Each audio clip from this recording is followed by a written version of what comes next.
পাঁচবার ছয়বার অভিযুক্ত করা হচ্ছে।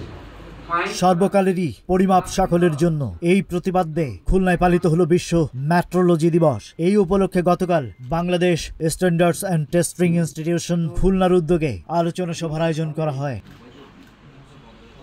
অনুষ্ঠানে প্রধান অতিথি হিসেবে উপস্থিত ছিলেন খুলনার অতিরিক্ত বিভাগীয় কমিশনার হুসাইন শওকত, বিএসটিআই খুলনার উপপরিচালক অফিস প্রধান প্রকৌশলী রহিমা তালুকদারের সভাপতিত্বে। বিশেষ অতিথিদের মধ্যে উপস্থিত ছিলেন KMP police commissioner Zulfiqar Ali Haider, জেলা প্রশাসক মোহাম্মদ সাইফুল ইসলাম, ক্যাবের সাধারণ সম্পাদক এম নাসমুল আলম ডেভিড। সভায় বক্তারা দৈনন্দিন জীবনে সঠিক ও মানসম্মত পরিমাপের গুরুত্ব তুলে ধরেছেন এবং জাতীয় ও আন্তর্জাতিকভাবে পরিমাপের মান বজায় রাখার প্রয়োজনীয়তার উপর গুরুত্বারোপ করেছেন।